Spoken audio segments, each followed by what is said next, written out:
وہ بس مجھ سے پریشان تھے، انہیں میرے کاموں سے بے حد اختلاف تھے۔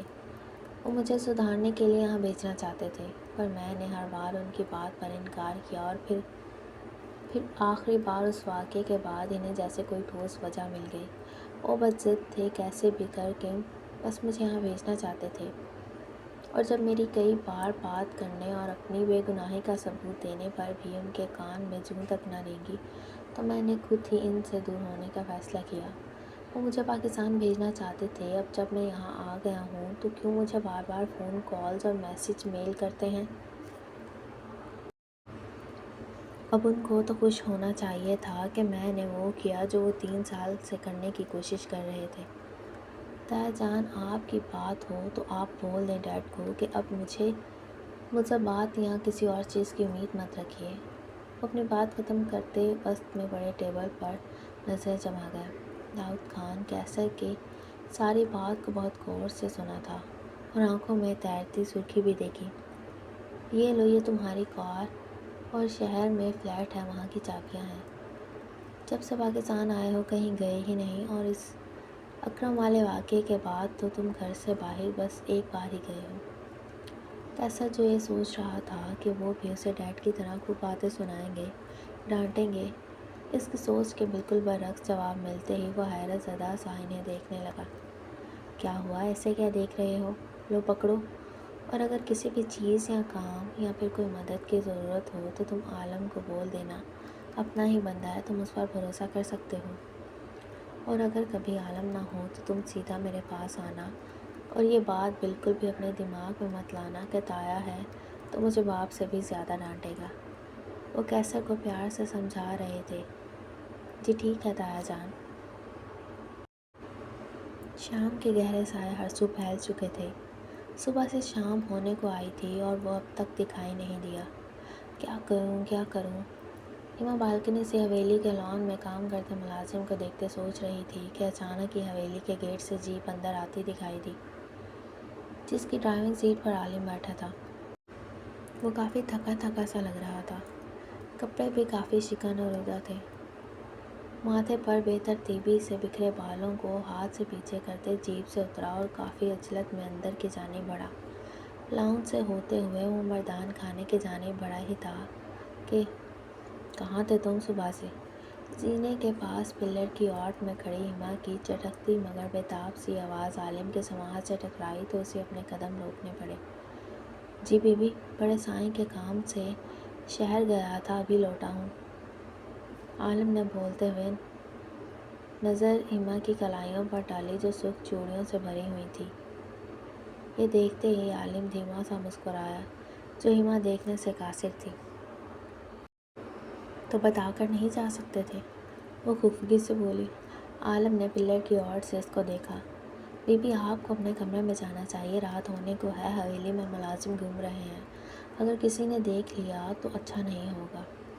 کلائیوں سے ہوتی نگاہ جب دوپٹے سے نظر سر پر پڑی تو وہ سرد مہری سے بولا۔ اس کے لہجے کو محسوس کرتے ہما کو برا تو بہت لگا، مگر وہ کچھ نہ بولی اور جانے کے لیے مڑی۔ آئندہ آپ کو چادر کے بغیر نہ دیکھوں میں، پھر چاہے وہ آپ کا کمرہ ہو یا حویلی۔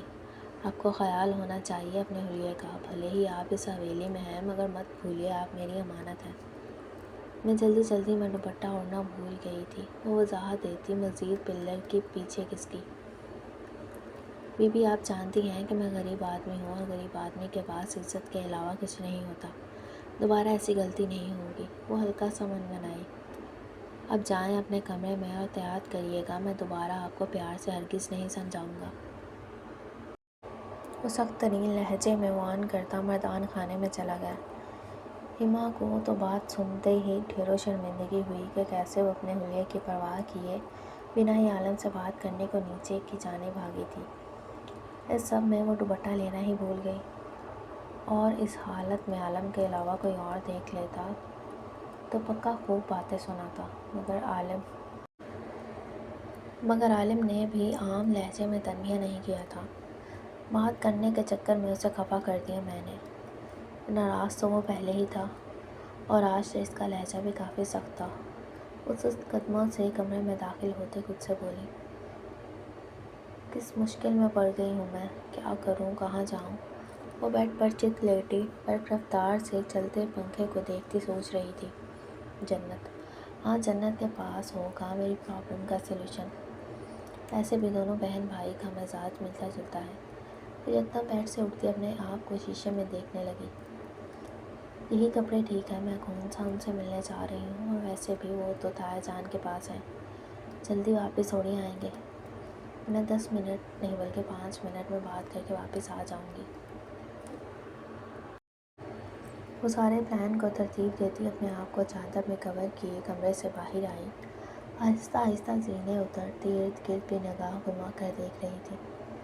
لاؤنج میں کوئی نہیں تھا، اس نے کچن میں جھانکا تو جنت کی ماں کو دیکھا جو کام کر رہی تھی۔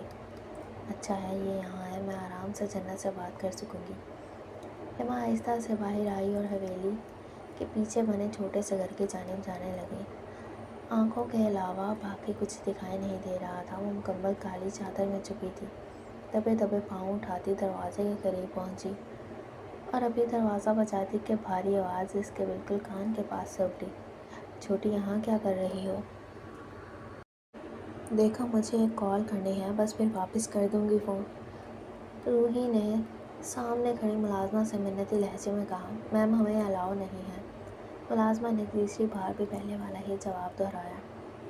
میں آخری بار بول رہی ہوں کہ مجھے بس ایک کال کرنی ہے، 2 منٹ لگیں گے پھر واپس کر دوں گی۔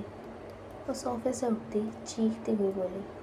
سامنے کھڑی ملازمہ ایک پل کو خوف زدہ ہوئی، مگر جب بولی تو جواب پہلے والا ہی تھا کہ میم ہمیں الاؤ نہیں ہے۔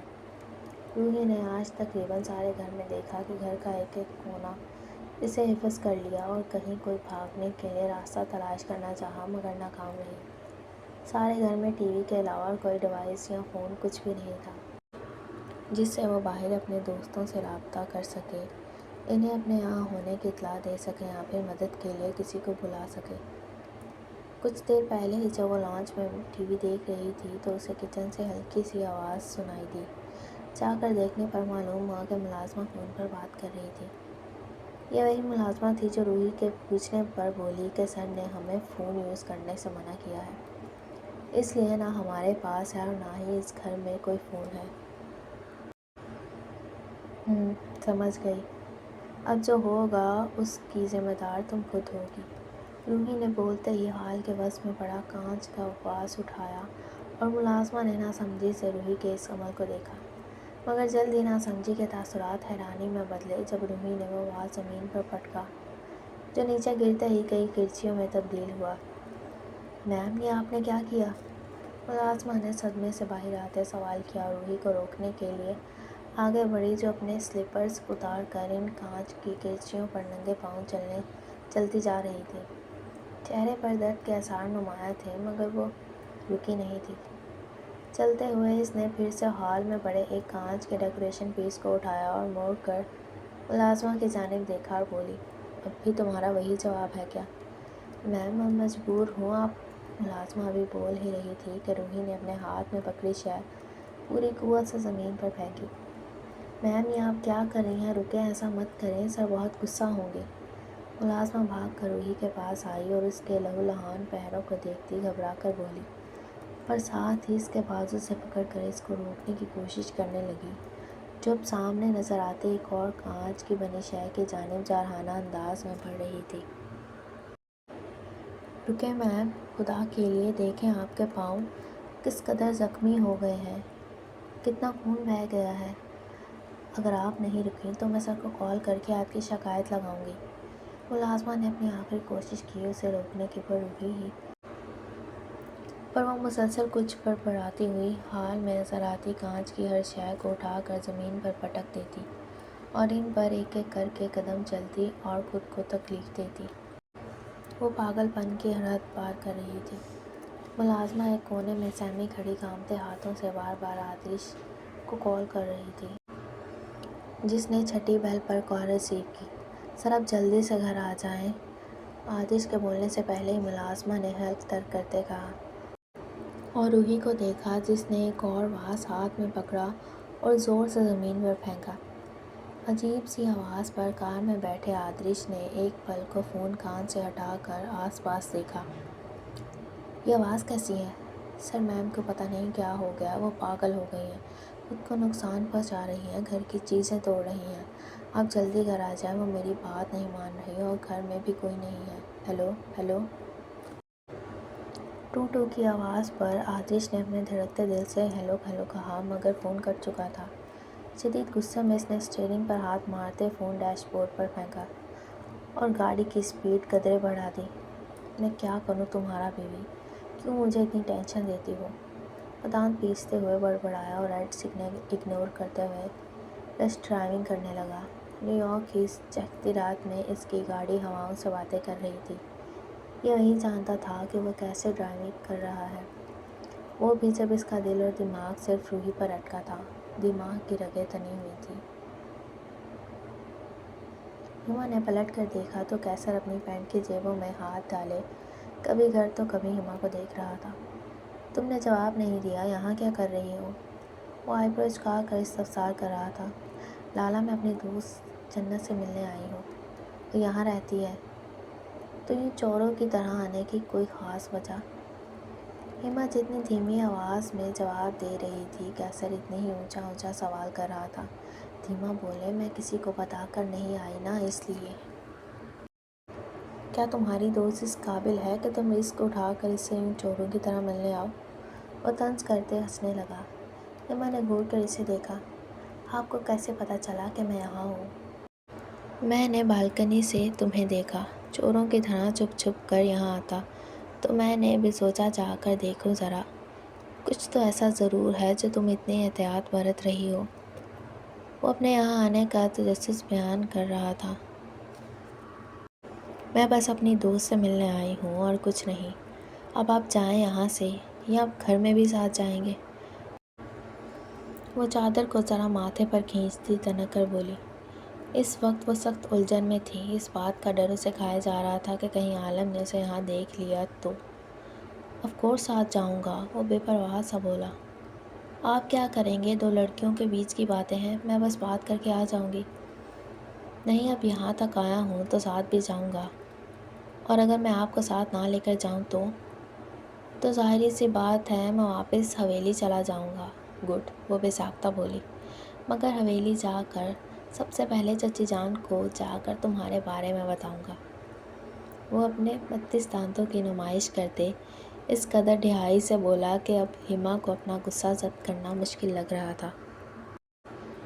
اوکے ٹھیک ہے، میں آپ کو ساتھ لے کر چل رہی ہوں، مگر وہاں جا کر آپ ایک لفظ بھی نہیں بولیں گے۔ بالکل چپ بیٹھیں گے اور اس بارے میں کسی کو بھی نہیں بتائیں گے۔ انگلی اٹھا کر وارن کر رہی تھی۔ کیسر نے پہلے اپنے سامنے کھڑی اس 1.5 فٹ کی لڑکی کو دیکھا، پھر اس کی چھوٹی سی انگلی کو۔ ڈیل۔ کیسر اپنے ہاتھ کے انگوٹھے کو کالی چادر سے جھانکتی انگلی کے ساتھ مس کیا تو دونوں کا سائز تقریباً ایک سا تھا۔ تمہاری انگلی جتنا تو میرا ایک انگوٹھا ہے، وہ ہنستے ہوئے بتا رہا تھا۔ اچھا مذاق کر رہا ہوں، وہ ہما کی آنکھوں میں غصہ اترتے دیکھتا اپنی ہنسی روکتے ہوئے بولا، اور ساتھ میں اتنی ہی زور سے دروازہ بجایا کہ ہما ایک پل کو اپنی جگہ سے اچھلی۔ کہ کیا کر رہے ہیں لالا، آرام سے، کوئی سن لے گا، پیچھے ہٹیں۔ وہ دبا دبا گرائی اور کیسر کو پیچھے کرتے خود دروازے کے سامنے کھڑی ہو گئی۔ کچھ ہی لمحوں میں دروازہ کھلا اور جنت نے تھوڑی سی گردن باہر نکالتے دیکھا تو ہما کو دیکھتے اس کے چہرے پر جاندار مسکراہٹ در آئی، مگر جلد ہی غائب ہوئی اور ماتھے پر شکنیں نمودار ہوئیں۔ کیسر کے چہرے پر بھی جنت کو دیکھ کر کوئی خاص تاثر نہیں ابھرا تھا۔ کیا ہوا جنت، اندر نہیں بلاؤ گی؟ ہما الجھن زدہ سی بولی۔ آئی ہوپ آپ کو یہ ایپیسوڈ پسند آئی ہوگی۔ اگر آپ کو نیکسٹ ایپیسوڈ چاہیے تو کمنٹ کر کے ضرور بتائیے گا۔ چینل کو سبسکرائب اور ویڈیو کو لائک کریے گا۔ ملتے ہیں نیکسٹ ایپیسوڈ کے ساتھ، تب تک اپنا خیال رکھیں اور مجھے دعاؤں میں یاد رکھیں۔